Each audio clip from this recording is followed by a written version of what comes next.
What is up, everybody? I am one of your hosts. I am the longest reigning and current WWE pay-per-view champion of all time, the one you all came to see, the hot commodity can't see. And I'm joined by, oh, that's my left, my friend and cool co-host. Introduce yourself, sir. Hello, my name is Anthony. Also wearing a Attitude Era inspired shirt today. The Royal Rumble 2000, Mick Foley versus Triple H.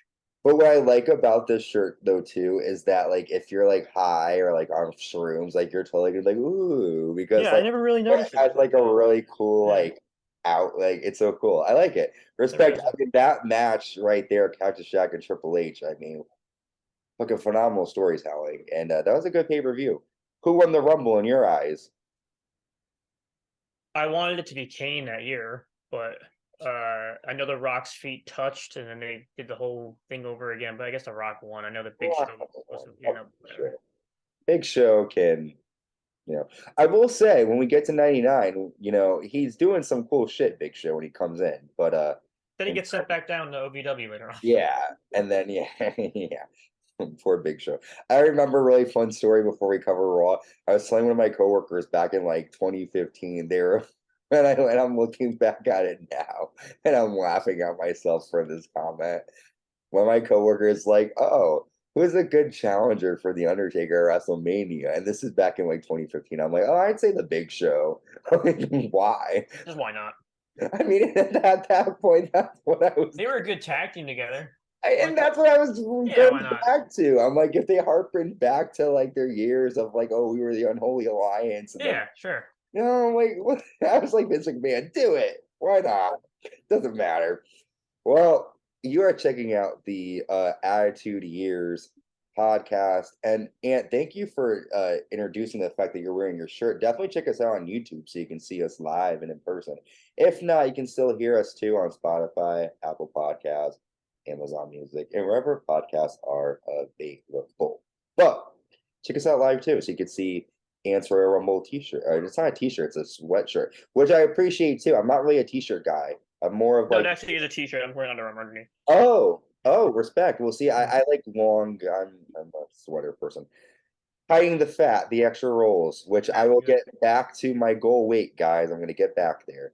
So this is Raw is War, coming to you live from August 10th, 1998, live in Omaha, Nebraska. Now, and I do this to every co-host of the Attitude Era Years podcast. I'm still thinking of a name for it still, even though I'm months into it. How old were you in August 98? August 98. So I was born in 94. So I would have been 3. So I would have been Three. turning 4 in December. And my question for you, obviously at three, you're not going to remember this stuff, but like in terms of it when it was on, like 98, 99, were you had any family members that might have watched it? Because Oh, I yeah, don't sure. know Yeah, about yeah, it. yeah. So you, at that point, even though you might not have been watching it, you knew based on hearing. Because I remember at five, because I think I might have been, because I think I might have been like five when the Undertaker's like corporate ministry shit happened, and it's Hmm. weird. Like, and I remember that. I don't remember the storyline, but I remember. So you similar situation, or are you looking Yeah, at? no, I think I started watching like around 2 years old. My dad, used to watch it, so he introduced me to it. I actually had the room I'm in now is like my bedroom now, but it was his office, and he had like one of those black boxes that hooked up to your TV that was like static all the time. But when pay-per-views came out, it like changed from static to pay-per-view. So no, I used to watch wrestling all the time. Blockbuster. I used to rent the always was like a wrestling video, even though like I would go in there like not know what I wanted and end up in the wrestling aisle. So no, Uh, I watched forever. Dude, so many freaking like, and I don't think people who like. I'm glad we have the opportunity to watch it on Peacock. I'm not complaining because then I would have no way of watching it. But like, I don't think people can like I want to say what's the word I'm looking for? Like Appreciate. appreciate, yes. Yeah. Just like going into a Blockbuster, Tommy K's, Hollywood Video, wherever you are, and just seeing the amount of like videos, Yeah, like no, it was not even insane. DVDs, but just like the VHS. And like they would have like, I remember they do like ones on like Paul Bear's funeral parlor. They Yep. had all the old school like 92 shit. And I remember too, like a lot of my stuff, my question for you too, like would your family like tape them? Because I would have a lot of like tapes of like meaning like they get like one of those like ones that you could record shows on the Yeah, VH. no, we didn't. We You didn't. guys would just buy the Yeah, it was okay. just Blockbuster. I can still remember walking in there like the Invasion. I remember the cover of the Invasion VHS and stuff. They were all like Yeah. walking up there and stuff like that. But no, like Judgment Day or No Way Out and stuff like that. But no, we didn't record it. Yes. Dude, Invasion. Can I tell you a funny story about Invasion? And I know we're like years, but Biggest missed opportunity in wrestling history. biggest missed opportunity. But I do gotta ask you about that though. Here's my question for you about that, because we're this like pretty much the same age. Mhm. We were watching it though. It was cool to us Oh because God, yeah. like we're thinking like because we're young, we're like, oh shit, what if they end? Older people know like this is a shit Sure. storyline. But to us, like we're like, this is awesome. Like, Shane McMahon showed up on WCW. yeah. Like, that was Sure. terrific. Like people our age now in '01 are like looking at it like, oh, we already know. And like it also to Like, the of course, Vince bought it and they put Shane on TV. yeah, But like for me as a kid, I was like, holy shit, Shane McMahon's on WCW Nitro. shit was serious. Survivor Series '01, like I was all hands on deck, Team WWE, Yeah. I was worried, like what, and that whole opening package, like they paid a lot more attention to detail back then. But where was I going with this? I remember so my family had like a weird thing about like sex or any kind of like weird Which here is we go. which is hard in the Attitude Era. Yes. And I remember like I'd go to like arenas and like just like going to like a live show. I remember going to like a Raw in '05 and they had like the Diva Surge.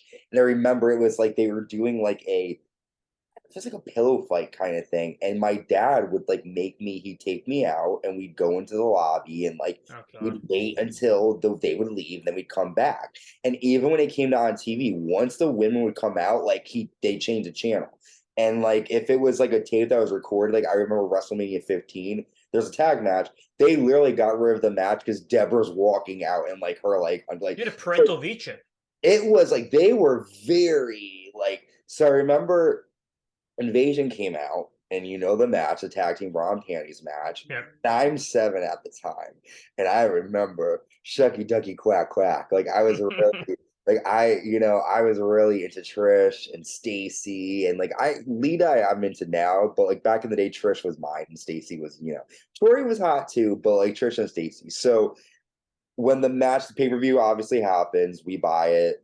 The match happens, they turn it off. I don't get to watch it. Well, as I burp into the sorry. My grandmother lived downstairs from me. So my parents go out one night. It was like a night or two after the pay-per-view. And I'm upstairs alone. And I'm like, you know what? I want to see this match. And I buy it again. Now, back in the day, those pay-per-views were like $50. I mean, Yeah, absolutely. $50 every pay-per-view. yeah. And so I don't know how long my family is going to be out. I'm just like, I just want to watch it again. And that match is like the last match before the main event. So I got to get through at least 3 hours of a fucking pay-per-view to get to that match. And remember, I have like a 7-year-old mindset at this point. So I'm like, oh, time's nothing. I'm going to get through it. We're going to get We have there. a ton of time. My mom comes home before the match even starts. And my mom is like, what are you doing? Why? And she's like, you're going to have to tell your dad about this. And it was a big ordeal. And I didn't even get to watch the match. I did, obviously, now as an adult. You're finding out there's no Santa Claus. Yeah, but I just like I wish that they didn't do that to me because I'm now like, I'm like, what the fuck, man? Like I wish I was like able to as a kid like understand and like, ooh, because whole different show, but anyway, Sure. just fun, just I wish I was able to get my, like, oh, they always kept it quiet. Like we weren't supposed to be like, oh, she's so hot, like we were supposed to be very like my dad was very respectful of that. So, anyways. But yeah, so just you said Invasion, it made me think of That was a great I'm like fucking Mick Foley. that was a great Find my pay-per-view. way in there. So we're in Omaha, Nebraska. Raw is War, August 10th, 1998. And speaking of Mick Foley, Mankind's walking around the backstage, not backstage, but like I think he's like in Love this intro. the parking lot. Yeah. And he's got a fucking chair and he's like, you know the truth, but you can't handle the truth. And like he's talking to himself. And this is right before the intro even starts. So like we kind of get some sort of uncensored shit to start off with right off the bat.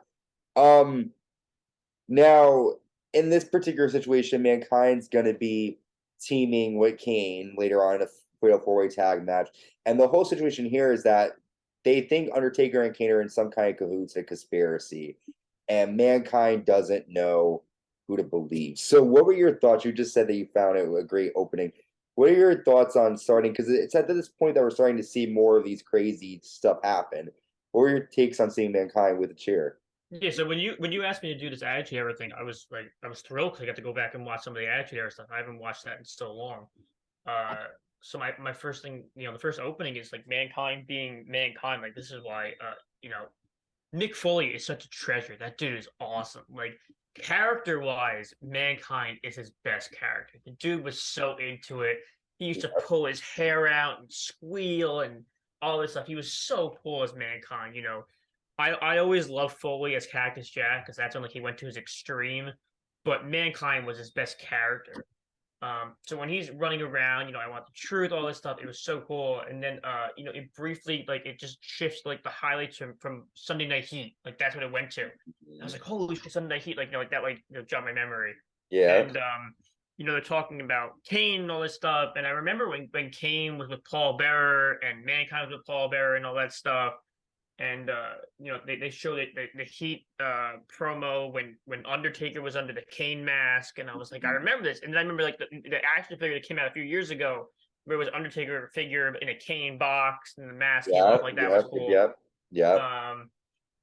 But the opening of it was so cool to me because and I'm just like jumping ahead a couple seconds. No, go ahead. But when the pyro goes off and the stage is so perfect in the Attitude Era, like it's nothing fancy. It's just one big giant screen, some metal and stuff like that, and the hanging signs.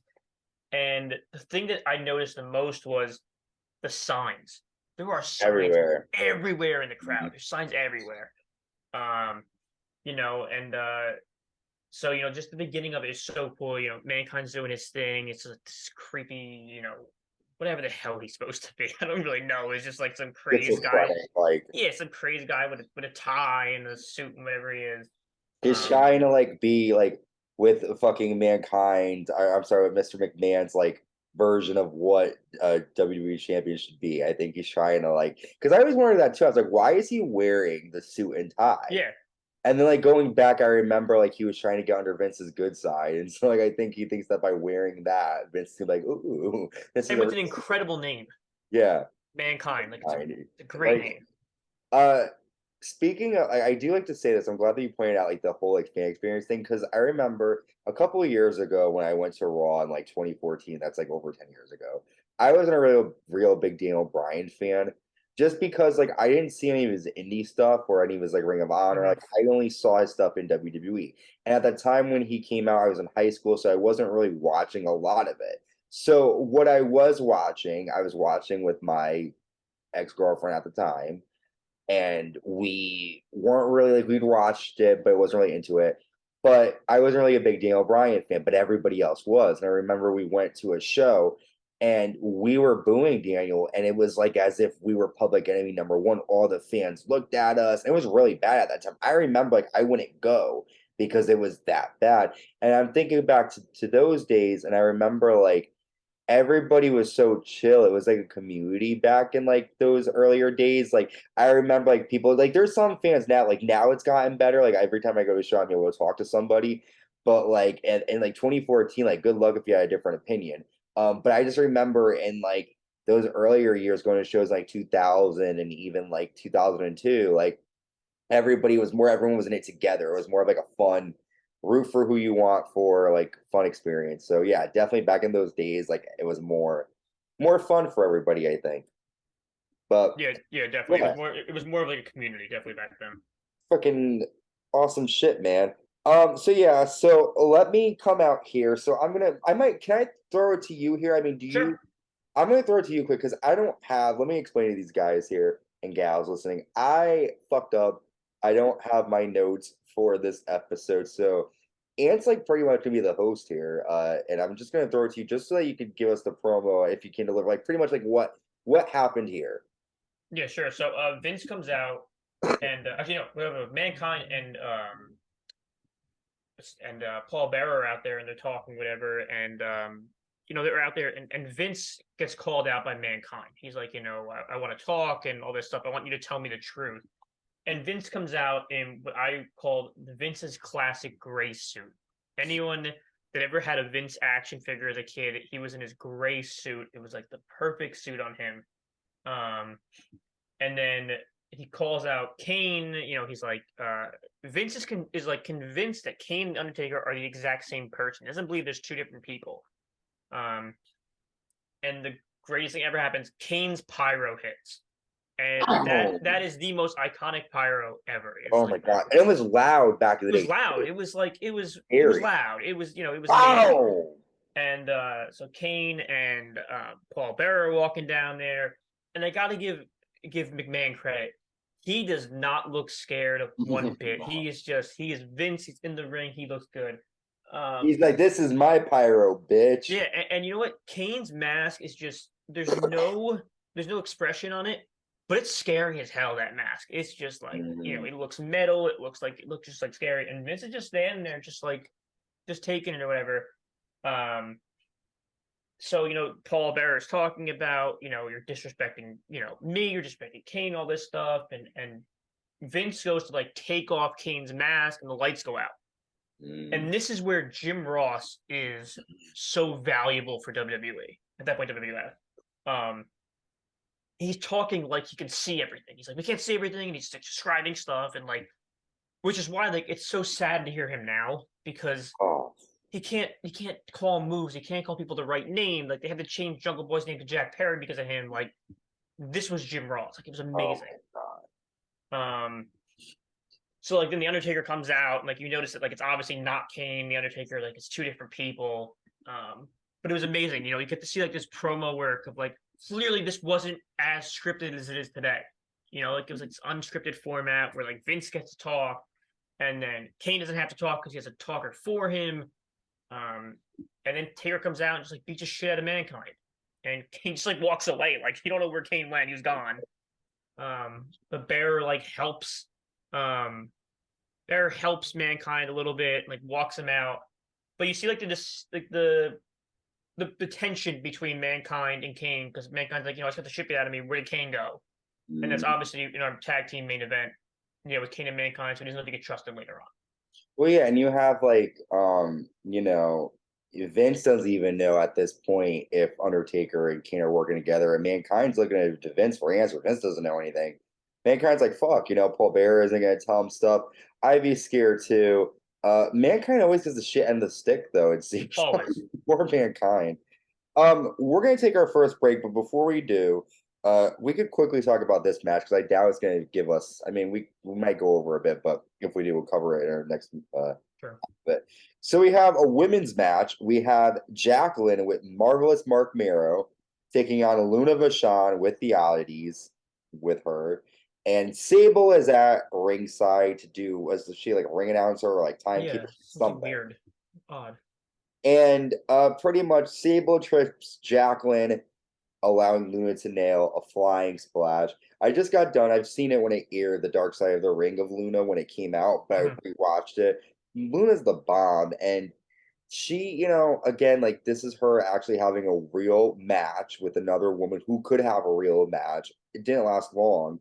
But what are your thoughts on this? I mean, obviously, Sable and Jacqueline are going to have their feud go on, but seeing Luna add to the mix, and at this point, Sable is actually a part of the Oddities. Quick thoughts, and then we could, if you have more to say, we can. Yeah, sure. No, the Oddities were cool. You know, they were like this mismatched bunch. But Kurgan could have been something. He was huge. Kurgan was huge. Yep. And everyone forgets that the Shockmaster or Tugboat, whatever you remember him as. Was he Tugboat? It was Earthquake. I thought Earthquake, yeah. Earthquake. He was under the mask of the guy wearing the carpet shirt. Yeah, he was Golga, yeah. So the Oddities were cool. They were kind of fun, you know, whenever they walk out there with Luna. But the one thing I wrote down was women's wrestling has come a long way. Yeah. You know, that was given like what, 2 minutes that match. Not They even, didn't get to do probably. much. Yeah. Yeah. It was Jacqueline's debut match in WWF. And really all she was Did she do anything before WWE, or was this her? Yeah, like, she I know did. she did WCW stuff, but was Yeah, she the actual wrestler, or did she? Yeah, just... she was involved, and I think she actually did like some like what you would call indie stuff in the 90s. Okay. I So know like you she got fought disco, but go ahead. Sorry. yeah. This was like kind of just like further the Luna, the Sable Jacqueline thing, and then like of course you had the tension between Marc Mero and Luna, because like they were married and stuff like that. But it was a quick filler match. It got Raw to kick off. It was some fun. Everyone loved the oddities at that point, especially with the Cartman That shirt. theme song, It was insane. the theme song was great. They got the dance and stuff, so it was cool. It was a great match. Cartman, South Park, all that Yeah, fun. it was a good segment. I have a fun question for you when we come back. Sure. So stay tuned, everybody. We'll be right back with our, well, not our next episode, with our following our episode of Raw from August 10th. We'll be right back. And welcome back. I'm still the hot commodity, and we got to get a nickname for you, sir. We gotta find a moniker for you. Yeah, we gotta figure it out. I feel like I've just noticed that the WWF logo is like coming through my head. Wait, go ahead. There you go. Yeah, right there. It like keeps doing it. Yeah, it's very good. Does that? Yeah, my title disappears a lot. I like the attitude error on the side though. That's awesome. I thought that you created that. You should have just right like, yeah, I did. And I'm like, oh, sick. So I left off before the break with a question. The question. One's serious and one's not as serious. The not as serious one is, if you were Marc Mero, who would you rather be with, Jacqueline or Sable? And then the second question is, do you really think Sable, obviously we know down the line shit happens, but do you really think she was worth what Vince was selling? Two-parter. I mean, I don't think Brock listens, but I'd rather be with Sable. Sable was great when we were younger. Like, Sable was like the woman at that point. Clearly Vince had a thing for her. Jesus Christ, Everywhere. Just because her name didn't come out in anything afterwards, doesn't mean that didn't happen. But Sable was great. I remember that iconic, thing on where the two hands were on her. That was like all she was wearing. I get that stuck in my memory. That was awesome. But no, Sable was great. Jacqueline had more wrestling talent, obviously. Yeah. Yeah. But no, Sable I wonder what her experience, because I know we know a lot about the like backstory of how Luna and Sable sort of didn't really get along. I wonder how Jacqueline's relationship with Sable was, because they were working around the same time period as Luna was working with Sable. And Luna's story is that Sable didn't want to get like bruises. She didn't even want to attempt to wrestle. I wonder if Jacqueline had that same experience with her, because I don't really hear a lot from Jacqueline. And I'm using my hands a lot today. Yeah, I'm trying to look. So I know that she began her career in World Class Championship Wrestling. So she was early on, and then she was in USWA Women's Championship Wrestling. USWA, okay. She was a 14-time USWA champion wrestler. Oh damn! I knew she was involved. So she said she was a territory girl, Memphis, Tennessee.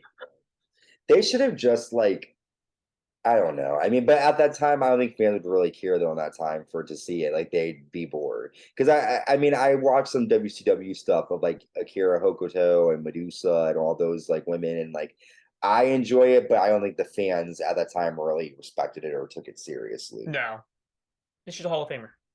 So let's move on. We have the Brawl for All match take place. We got Droz defeating Savio Vega. I don't really care about the Brawl for All. What are your thoughts on this, though? So, my favorite action figure growing up all time was Droz. He had the coolest action figure. He had the stud right here in his beard, and he had like a stud in his tongue. I thought it was the coolest action figure. He had a ponytail and everything. Was it the one where it's like sticking out his tongue? Yeah. And it's like he's like all jacked. He has the green like skirt, whatever it was. Do you know why Droz was hired for WWF? This little trivia for you. Wasn't that because he could puke? Correct, because he could puke, and Vince loved it. He could puke on command. It's a great story.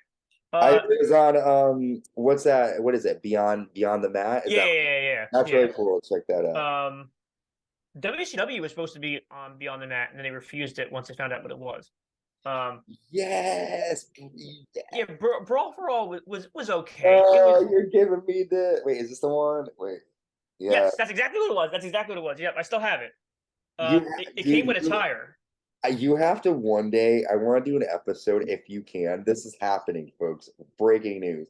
Where like maybe you could get like all of your cool like old shit that you Oh have boy. that's still in good condition. Well, I have too many things. I have the LJN line. No, Uh, you gotta. We'll do different okay. episodes because I am. I gotta tell you, I don't like to watch the stupid legends where they're finding the stuff, Yeah, I'm not either into that. but I can appreciate all of that. So please, we're gonna do an episode. Okay. You can tell me when. I'm totally into that. I have a Please show me all of your stuff Hulk because Hogan I WWF want to see alarm clock right now. that, dude. I love it. No, please, honestly, like I'm a big old school. How do you get like? Is it just because of something you over time or just? Yeah, so I was into Facebook auctions for a while, and there was a huge amount of Facebook wrestling auctions. So I acquired way too many things from that. I've sold a bunch of it, and I kept a bunch of it. So I have a You decent amount have of some cool acquiring. stuff. I've seen some of your like the Facebook. You got some cool stuff, You bud. know, I do. I have a ton of You stuff. gotta plug yourself a bit more. Yeah, The homeboy's got some stuff, I man. do. He's gonna be on the fucking most wanted treasures ignite. What's so stupid about that show though, too, is like, yeah, you're really gonna tell Mick Foley I'm not gonna give you Mr. Socko. Like I it's like know. not I gonna do know. that. So it's like Actually, when you're like, I have to think about it. It's like you know damn well. I do have a signed Mr. Sacco somewhere. But sorry. The Brawl for All. I thought it was a cool idea. Mhm. The weird thing was that they still had WWF referees refereeing it, like not boxing refs. So it wasn't as legit. Yeah, yeah.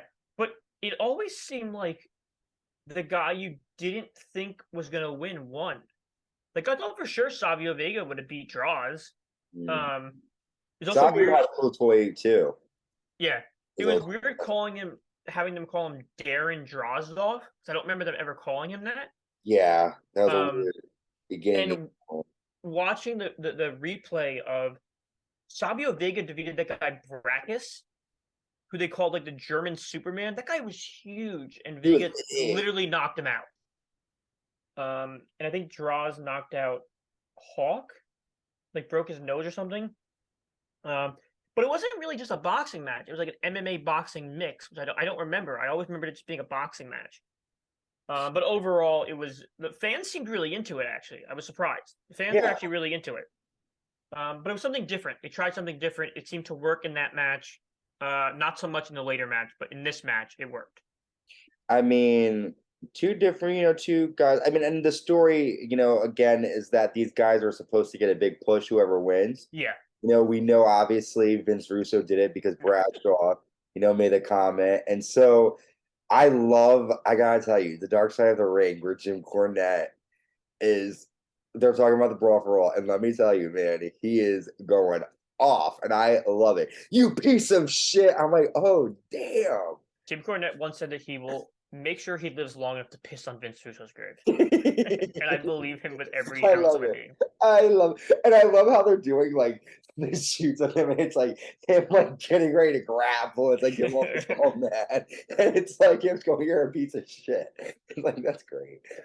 So yeah, so Jim Cornette wasn't happy about this. No. But Cornette's a wrestling guy. yeah, and I can Like, don't appreciate mess with that. wrestling is what Cornette wants. I can appreciate that a Yeah. bit, but I mean, I understand, but again, the idea of wrestling with Stone Cold, I would want to do that, but we all know what happens. Yeah.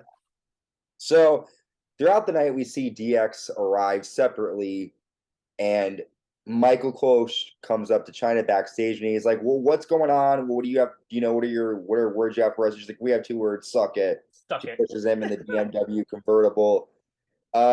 The DX split. I mean, obviously, watching it, we know it's not going to happen. But But I heavily wonder- teased.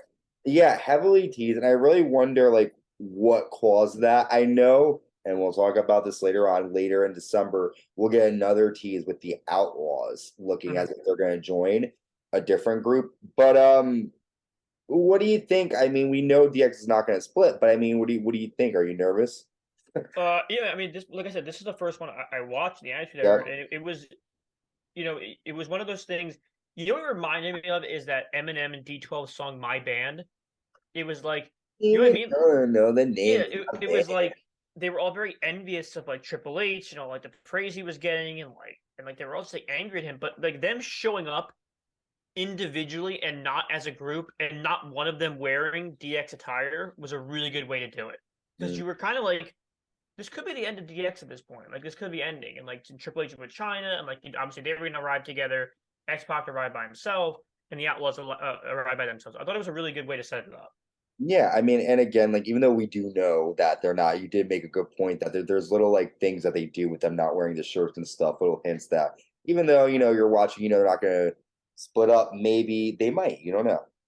Okay, so we're supposed to get a match here: Southern Justice versus Legion of Doom. However, they decide to kind of actually, what's that word called? Like open the curtain a little bit and bring Hawk's personal issues to the forefront here. They're making Hawk's character be a drunk. And pretty much he walks onto the ring and he puts his finger in Animal's face. They start arguing. The refs have to separate them, and Droz comes out to partner with Animal. During all of this, Jeff Jarrett then comes out, nails Droz with a guitar, and then cuts Droz's hair. A lot happening here. What are your first? We'll talk about LOD. What is your take? I mean, looking back now, it's not a good look on WWE to do this. Even back then, it's not a good look to do this to Hawk. It's like they're making a mockery out of someone who could really use their help at that time as well. I was never really a fan when WWE would do that, or any wrestling company. Obviously reality is good in wrestling. I do like it. But when you're touching on someone's battles and real life struggles, that's something that you shouldn't do.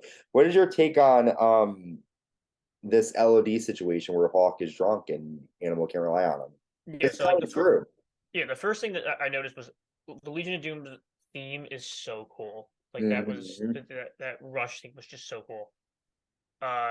And then I immediately was so uncomfortable watching this.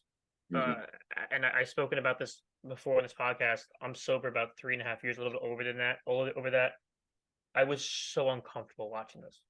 Yeah, I hated it. I really did. Knowing that Hawk was in such a bad spot during this time, this was just not the way to go. no. There are ways to get fans interested and to get heat on characters and to get character development. This is not it. It was not it when they tried to do it with Jeff Hardy. It was not it when AEW tried to have Christian talk about Jeff Hardy when he was in rehab. It's not the way to do it. No. I think there's a way that. Question, I'm sorry to cut off. Do you think these promoters, and I want an honest answer here, do you think they're doing it because I think sometimes it's malicious. I think there's not a way of payback, Yeah. Do you think they're doing it out of payback, or do you think they're thinking, hey, maybe if we mention it, maybe these guys will see and want to change their lives? Because Hawk is doing some really fucked up shit here. Like there's a point where he falls off. Well, I don't want to give anything away, but there's a lot that happens here with him. Yeah. It could potentially drive you to do something like that. Do you think they were meaning for that, or do you think they were just like, what do you think their goal is? Because really, what's the point of the storyline? It happens for like a couple months, and then it's like that's it. Yeah, no. In this case, it was lazy storytelling. It was lazy writing. I don't think there's any kind of positive that could have came out of it. It was just making Hawk look like a drunk. Like that was it. And you're right. You just alluded to there was a payoff at some point, and it was horrible. Like it was a terrible way for it to pay off. But just to show Hawk on TV like this, and I know that I've read a ton of interviews and heard about it, where a lot of people were really petitioning to have Hawk take it off TV, like get him off of here. He needs help. Take him off. But in terms of the match, you bring Droz out after like a pretty heavily intensive match in Brawl for All. You team him up with Animal. Southern Justice, I don't remember them. I remember the Godwins. I don't remember the other guy at all. So I'm gonna tell you a fun fact here, sir. I'm a big anybody that supports the channel or anything, I'm a big fan of. So fun fact here, because I think I'm cool with this little notion. I have talked to the one that you don't know. Is it? Godwin, Henry. Midian is the other one. Midian is the one that ends up. Oh wait, I'm sorry. That's right. It was Midian and the Godwin. There's Midian. Okay, got it. But no, Midian was Phineas at the time. When he was with the Godwins, it was Phineas and Henry. Got it. Henry ended up becoming Mark Canterbury. He used his real name. Got But it. after WWE, I have something I'll talk to you about off air. But anyways, it might be on later on. But he's really cool and stuff. And um where was I getting at with this? I do like his gimmick better, obviously, with the Godwins, but this is kind of like their sort of Jeff Jarrett's country music Yeah. Yeah. security. Um, but yeah, very like strange, and that this doesn't last long either. It lasts a couple I was months. saying I don't remember them be anything big, but Jeff even looks totally different. Like Yeah, he looks like kind of like TNA Jeff at this point. Got the short hair, it's all spiked and stuff. But Jeff knows how to swing a guitar. I'll tell you that. That guy was on point every time with that guitar. Double Um, J. but it was good. Other than that, and then he uses the buzzer on the hair. I was never a big fan of like the hair stuff. Yeah, we're gonna see a here versus here match at SummerSlam. So we're building towards that, sir. So let's move on. I'm going to throw this to you really quick. So DX come out, and we're finally going to know what's going to happen here. Are they going to split? What happens? Yeah, so the DX Summit, I called it, happens. First thing I noticed was Triple H's arms were huge at this point, like just huge. I don't know if it was whatever it was, it's huge. Then they said the word jack off. They said word jack offs about 30 times in this segment, and I don't know if the censors were going off or whatever, but this is what made the Attitude Era the Attitude Era. They could say whatever they want, and they got away with it.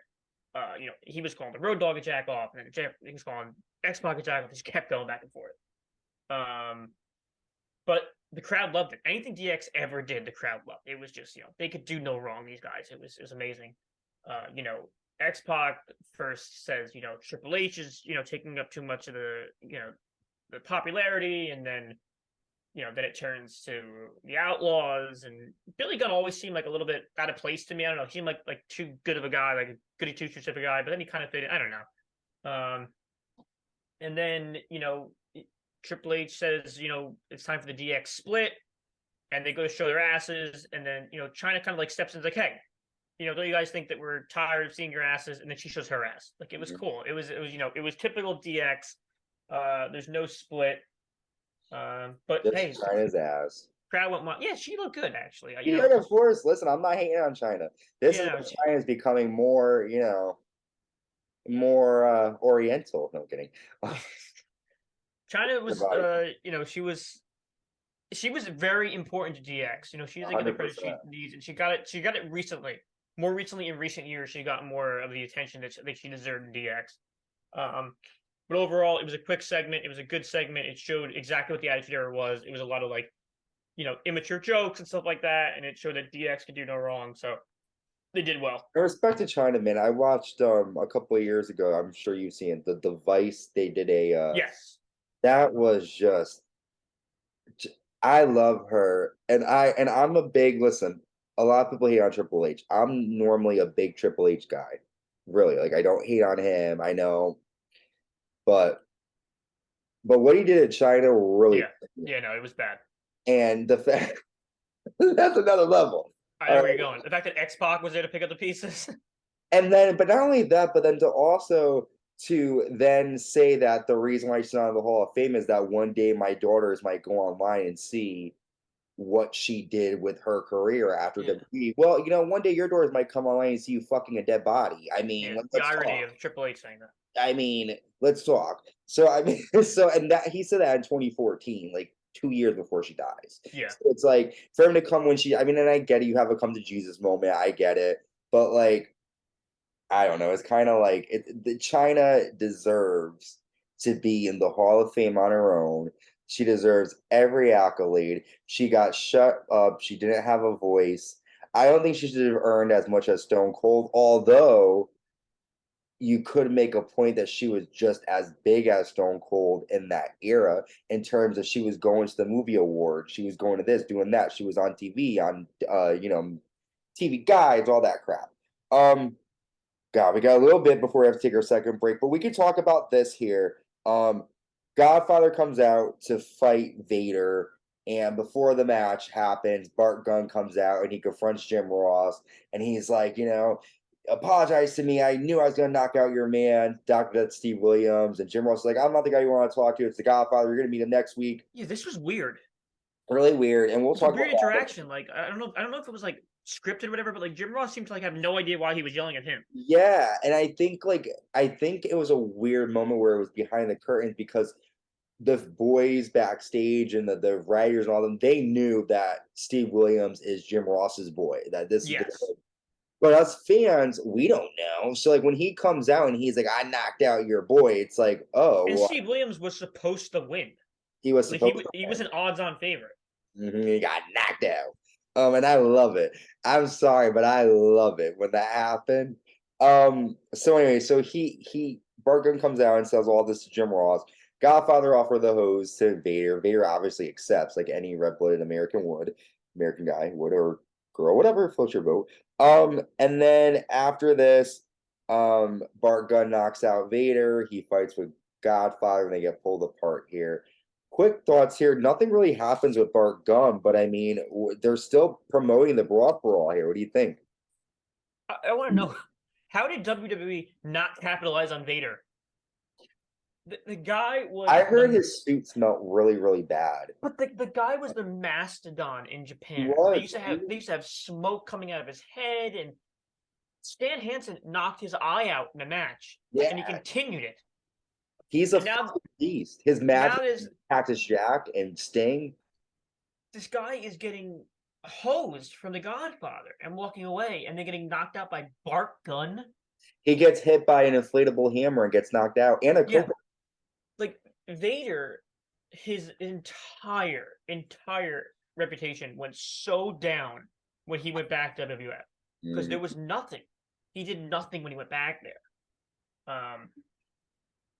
The match was nothing. It was absolutely nothing. It was a way for Bart Gunn to get revenge on Godfather. I don't know. But real quick, right before that match started, they pushed Michael Cole into a shower. Oh, I didn't see. Okay, go ahead. That guy will do anything for WWF at that point. He was a war correspondent, and then ended up going with WWF. He will do anything for this company at that point, and you could just see his passion for this company at that point. And you know, eventually he'll be something, and he turns out to be one of the greatest commentators, in my opinion, one of the greatest commentators of all time. You can see the passion, and since Vince left and Triple H has been in charge, you see the passion that Michael Cole has for commentating. He loves it. I love watching when they get into it. When he was with McAfee, you saw it, and now with Barrett, I think you still see it. Cole is one of my all-time favorites. I know people don't like him every once in a while, but I love him. I love him. He's the voice of our generation, too. I love it. Well, we're going to take our last break of the night, and we're going to come back, and we're going to give you the tag team main event and a lot more. Stay tuned. Welcome back. Yes, we are still here. I am still Ant. That is still Ant. Yes. We are covering Raw is War from August 10th, 1998. We're about to finish our coverage. We have a little segment here from Dustin Runnels. I'm so glad you mentioned this. Yeah, it's like he gives us like a evangelical. Yeah, and he's like giving us a warning of like, you know, what you're about to see is very, you know, inappropriate and you know all this. What do you think of this character? I mean, I think it's different for Dustin, but what do you think of this? I said this on Christian and I's AEW comparing podcast episode. Everything that Dustin Rhodes did, for the most part, besides Goldust, sucked. And I love Dustin Rhodes. Yeah. He's one of my all-time favorite wrestlers. I think Goldust is one of the most underrated wrestlers in the history of wrestling. But everything he did besides Goldust was god-awful. Yeah. When he did the 7 thing over in WCW, when he debuted, he said how bad it was. Yeah. When he did Black Rain in TNA, it was awful. Yes, a lot of it was because of his own demons. That's why it was bad. But this thing, the whole evangelical, sure, it's a great idea because of his Goldust character. Like, it's the exact opposite. It was actually like a precursor to like the right to censor stuff. But God, this is going to be bad. And we all know it. Here's what's weird. So, and we'll talk about this as we go on because I'm kind of jumping kind of a bit. He talks a lot about right? And we're thinking evangelical. But I think down the line it ends up being like he is supposed to be Goldust because he's coming back. and then it's Goldust. Which is weird because Goldust his character was completely different than what Dustin Runnels is preaching to, if that's who he's talking to. I loved Goldust so much. He was He's so good. awesome, man. But then he went too much though with the whole like he walked out with like a ball gag and he had the walker like that. We went with Luna, like that was too much. Yeah. Goldust itself was so good. They made a joke of him when he was being. Yes. I mean, his whole character was supposed to be a joke, but when he was like fighting guys like Ramon and like in his prime as Goldust, even later like Hunter Hearst Helmsley, like Yeah, sure. He was a an Oscar turn to life. It was amazing. for real, it was cool. It was I didn't amazing. know that. I didn't know Yeah. that. I didn't know that was the whole point of Goldust. It was great. Cool, respect. Now that I know that, I'm like looking at it, and respecting it a bit differently. His vignettes in the beginning were amazing. Oh my lord, he used to scare me as a kid. Oh though. yeah, he's creepy as hell. Like do the bite and like keep it. So we can talk about this. I'm gonna throw this one to you. Val Venis is it Jon Bobbit? Jon Wayne Bobbit. Jon Wayne Bobbit. And for those of you who are young, didn't his wife Lorena Bobbit cut off his penis and then threw it out a window of a car as she's being chased by police. She's a beast. Yes, she. I mean, it's not that she's a good person, but to be able to do all of that, Okay, so what happens here? What's Val Venis and Jon Wayne Bobbit? The man with the penis and the man without one. What happens? So Val Venis, of course, or I guess the week before, was supposedly getting it chopped off by Mr. Yamaguchi, right? That whole kind. Because he was hooking up.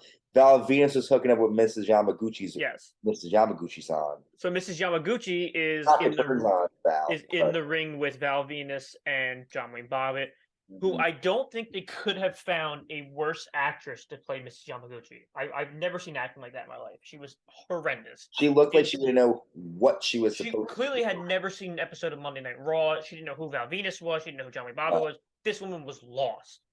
But of course, who would moderate this session? Jerry Lawler. Jerry the King. Yes. Who else? One of the biggest perverts in the history of wrestling. The character, I don't know if Jarrett is, but it's great. Probably. I mean, come on. However, Val Venis says that right before this whole thing happened, Jon Wayne Bobbit came in, shut the lights off, and let him out before anything happened. So Val Venis is still intact. Wait, there's Jon Wayne Bobbit was there last week. Yes. And he turned the light off during this whole Kai situation.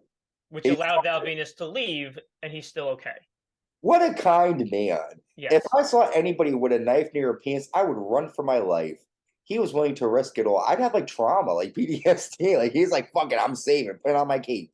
And if Val Venis isn't the definition of a 1990s wrestling character, I don't know what is. His music is so good. His innuendos are just perfect for his character. Val is just, I don't know. They found like the perfect guy to play him too. It worked out so well. So everything worked out great. The segment went well. Everything just seemed to go really well. Yeah. Well, I mean, I just hit myself. Great. Yeah. It's kind of sad because, like, they're building this guy. Obviously, everyone who watches, at this time the news, they know who Jon Wayne Bobbit is. They're selling this to be a big deal here. And doesn't he does Val break up with the lady in this situation, or like he like something happens? Like doesn't he like? Yeah, he like tells her to hit the bricks, and then he throws her like a D battery for a vibrator. Oh my god! And like then she gets like upset or whatever. Oh, Val! Wow, who is writing this? Because it's great. It was great. It's also kind of like you're like, oh shit, this person has a fucked up mind because he just threw a AA battery at like a point to represent a fucking Asian's penis. Great. Okay, well, this is the war zone, so anything can happen. Uncensored Wrestling Podcast. All right, so we're at our final Brawl for All match. We got, well, not the final. I'm sorry, of this night. Marvelous Marc Mero taking on Bradshaw here. Bradshaw gets the win. What are your thoughts? This was uncomfortable, this match. Like, really uncomfortable. I mean, we all know that Bradshaw's a bully. Like we've been told that a million times by like a million different wrestlers, but Bradshaw was going like real for real in this match, and I think Mero just kind of wanted it to be like a, like a shoot match, but like not really. Um, Bradshaw was like throwing some haymakers in there, but Mero was really connecting on like some shots, and Bradshaw was a lot bigger than Mero was. Like this clearly was not like a matchup that should have been happening. Like this would be like a heavyweight and a middleweight kind of fight. But Bradshaw was like throwing him down on the ground, and like every time the referee said break, Bradshaw would just stay on him, like didn't give a shit. So it was very, very uncomfortable. Listen, Bradshaw's got something to prove, man. Vince Russo's probably back. Russo's probably back there being like, you gotta go out there, show So us. the fans didn't like this at all. Like the fans were totally out of this match. They didn't like the holding Bradshaw was doing. They didn't like the bullying. Um, and right in the third round, when they ended up tying, the microphones actually pick up Mero saying, "You have to fucking break." Like he says it really loud into the microphone. And Bradshaw doesn't like that. Like you can just tell he doesn't like it. The referee hears it and he immediately breaks him up. And they go for it. They end up tying in 3 rounds, which Bradshaw should have never been tied in 3 rounds. So I'm sure that kind of hit his ego. And then after 3 rounds, they draw. They do one more round, and Bradshaw takes it because he takes him down 2 more times. I mean, again, for me, it sucks because there's really like, it's cool to hear about, but like there was no payoff. It's like WrestleMania 15, and that was it. And then it's like, just the reason why it's booked. It's just like it's kind of corny. It's cool for this situation, but you hit the nail on the head when you said you pretty much encompassed the whole Brawl for All when you said that they have like WWE wrestlers in their like zebra print attire, like Yeah. after it's like it's not. It was a clusterfuck, a lot going on. So we come Referee to Jack Doan is telling him how to like do an MMA boxing match. It's not I his met a forte. cool referee. I forgot it might Jimmy Corderas. Oh yeah, sure. Yeah. I met him when I went to and I met Rico. Remember Rico? Oh yeah, sure. I met them. He's a police officer now. Yes, I Yeah. met them, the two of them in 2002. Sicko mode. Anyways, we have come to our main event. The WWF tag team titles are on the line. The tag team champions, The Undertaker, and his partner, who is the WWF champion, Stone Cold Steve Austin, who, by the way, these two guys will fight at the main event of SummerSlam in a couple of weeks. They're teaming up to defend their titles against the new Age Outlaws, The Rock and Owen Hart, and Kane and Mankind with Paul Bearer. This is a fatal four-way match. Pretty much a lot of action here. The ending comes after Undertaker attacks everybody but Kane. Kane comes in, nails a choke slam to the Undertaker, and pins him. And the story that's being given to us, that everybody that the announcers are saying, Stone Cold, is that in the past it took more than one choke slam to take Undertaker down. Like at WrestleMania, it didn't defeat him. After the match, Kane choke slams Undertaker 3 times. Or I don't know if it tomb slams him. Whatever, tombstone, whatever. Tomb slam, that's awesome. Whatever. He attacks Taker, but pretty much what I'm trying to say is that Undertaker laid down for Kane pretty much. That they're in cahoots. It's taken a lot more to beat Undertaker. Why is it that Kane choke slams him? And that's it.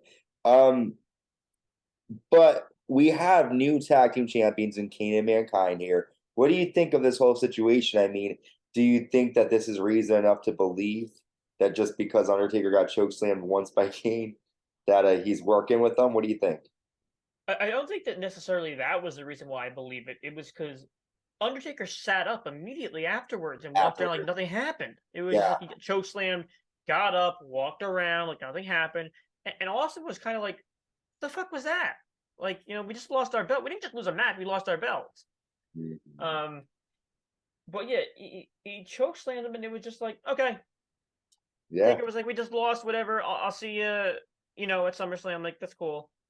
Do you notice that a fan tried to rush the ring? No, I didn't Yeah, see so a fan tried to rush the ring, and that. everybody to stop him, it was Hebner. Oh, Why am I blanking on his getting first name? shots. He's getting his licks in before the main What the event. hell was Hebner's first name? Earl. Earl Hebner. Like stops him and like kicks him a few times, like to get him not in the ring or whatever. Um, but yeah, not but this match overall, it showed me actually a few things. So, there was every time somebody did a superplex, okay, the crowd popped. Mhm. Like regular moves were getting big reactions. Yep. Like now, I'm watching Raw right now. Somebody does a suplex and everyone's just sitting Dead. there quietly. Nothing. Well, even The Rock, like he'll do like the people's elbow, and like Steve Blackman will kick out of it. And you're like, Sure. oh, Yeah, it's crazy. right. Yeah. And in the very beginning, I noticed. Does anybody from that like watched that era of wrestling not know the entirety of the Road Dogg's intro? Everyone knows that still. You know what I mean? Like, so like when he was doing it, I was like, the only thing I messed up was how many times they were champion at that point. Oh, it's tag team champion. Yeah, so like, you know what I mean? But this match was okay. It seemed like they were kind of like running out of time at the end. Everything seemed kind of rushed. Everyone was going into each other. They were just like going in and out. But yeah, no, it would certainly seem to the viewer that Kane and Undertaker are in some kind of pact, some kind of, almost like they're brothers.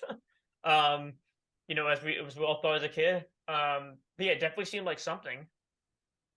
Who do you think? I mean, and this, I can maybe guess your answer, but who as a kid were you more afraid of, Kane or Taker? Wow, who was I more afraid of? I was more afraid of Undertaker. Kane scared me, but Taker. Yeah. Wow, that's a good question. You know what? Taker was on TV, I feel like a little bit more. Like, he was presented as like more of like a mythical being. He would put his hands up and lightning would come and shit like that. King was definitely more of like like a psychological. like an impending figure. Like when Taker would like stand there, he didn't scare me, but Kane standing there could scare you because he was just big and that mask had zero expression. It was just like And when he would turn his face and like, yeah, it's like how like Mike Myers would turn his head, and he didn't have to do anything, but when he turned his head, it was scary. Taker was just like the way he acted. You didn't know what he was doing. Paul Bearer was cool. I always loved Paul Bearer. Oh yeah, I thought he was the cute guy too as a kid. Guy was cool. Yeah. That's why I was so upset when Taker went to the American Badass in the beginning. See, I was happy because I was terrified of the Undertaker, so I was like, yes, I can watch him and not be terrified. Like it turned out to be like, I don't know. I guess it depends on what people's opinions are. It turned out to be like an okay gimmick change. It wasn't great. It wasn't as terrible as people make it seem. But Taker will always be remembered as like the Undertaker. Like that's who he is. Yeah, I mean, I respect it. The American Badass. We grew up with that too, and that's the craziest part if you think about it. I mean, we grew up obviously. We got the best of both worlds. Blah, blah, blah, blah, blah. Absolutely. We got like old school Undertaker. We got Dead Man Inc.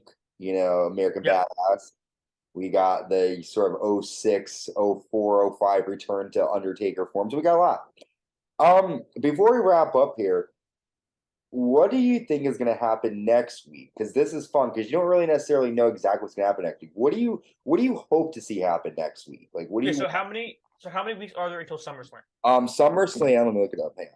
I'm gonna do my research for you. SummerSlam is on August 30th, and you got 2 weeks. 2 weeks. So what do you? 3. So what do you hope to see? So next week, I'm assuming there'll be some kind of confrontation with Austin and Taker. Austin's going to obviously blame Taker for taking the loss, which he should. Taker took the loss, obviously. At some point, Mankind and Kane are going to get some kind of challengers for the title, which the ones that would make the most sense would be the Outlaws. Owen Hart didn't even fight in the last match. He got his ass kicked, and D'Lo Brown, of all people, took the place. Which, if you watch that match, D'Lo has no idea how to kick out of a three count. No. Like Hebner had to stop this 3 count like 3 times. And D'Lo didn't kick out. I was like, what the hell was he doing? Yeah. And D'Lo was like a really good Intercontinental champion too. Like he knew what he was doing, but I just don't know what was on in that match. I recognize. He had a great head movement. It was good. So those are the 2 probably I look at. Obviously, Sable continue her stuff with Jacqueline and Luna, all that kind of stuff. I guess Brawl for All, we'll see. Because I guess when the hell does Brawl for All end? Is it end at WrestleMania? I think so. Next week it's the final of '98, and then they do it again where the winner takes on Butterbean at Butterbean, right? Which I don't want to foreshadow it, but it's not great. No. Yeah, but I mean, then again, you're putting a wrestler up against a legitimate boxer.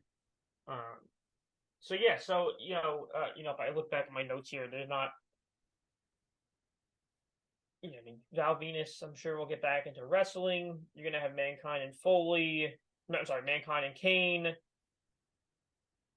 Brawl for All, so Droz is still in it. Who else is still in it now? Bart Gunn is still in it. I think it's Bradshaw. down. I think it's Bradshaw, Gunn. down to Bradshaw or no. There's more. There's more. It's Bradshaw, Gunn, Droz. I don't even know. I think that might be it. I haven't kept up Bradshaw, with Gunn, Droz, and somebody else. Is it? I know I know who it comes down to in the finals, but I don't want to say anything. Okay, and then to wrap up really quick, what was your moment of the night here from Attitude Era? Yeah, I mean, the opening of it was great for me. Getting to see Mankind. no, not even that, just like the old ring, Okay, the old fireworks, the crowd with the signs. It really brought me back to, when the fans were really into it. It was pre dirt sheets. It was pre spoilers. I feel like now when I watch Raw as I am now, I get the rundown before the show even starts. See, I try so hard to hide from that because I hate being spoiled. Yeah, it's just I don't want to watch it. It's like I know what segment's gonna go first, so I turn it off like before Raw starts. I don't want to know that stuff. Yeah, I can't. I don't look on Facebook. I delete Facebook while I'm watching Raw because I will accidentally go on it and then get ruined, and I'm like, I don't want to watch it. Yeah, it's like everybody's an insider now. It's insane. Everyone, I don't know where the sources come from. Obviously, directly within AEW and WWE. That's why, when Carlito came back at the Puerto Rico show, like that was a huge surprise because nobody spoiled it. I did not know. Yeah. I even went back and looked at Twitter after the show, and nobody had reported Carlito. Okay, good. Did people report Dakota and Io at SummerSlam? Because that was a big surprise to me. I don't remember that at all. That was a big surprise to me when they came back, Io and because I know that Io, I think Dakota had just been released. Dakota was just released maybe like 6 weeks earlier or something like that. Yeah, so okay, so just the whole environment, the whole ambiance of the Attitude Era. That was a very 90s show to me. The Oddities. I look for that stuff. Like the slam of the weeks and shit, the kaboom box, like all that stuff as we get out. I mean the ads were like, I was looking and Stacker 2 really comes into it when SmackDown comes. Like I remember the Stacker 2 energy drinks and the 1-800 collect, like that stuff was more SmackDown. Remember him? I mean, that's later on in years, but yeah. Well, listen, bro, we killed this. Your first episode. You're gonna continue on with us with this? Absolutely. Dude, we're gonna be on. Go ahead. Oh, cool. We're on the road to freaking SummerSlam, man. The highway to hell, Madison Square Garden. And we will be back shortly with our next episode. It'll be Raw's War from August 17th, 1998. I want you all guys to have a good night. Stay safe and remember to stay uncensored. Bye.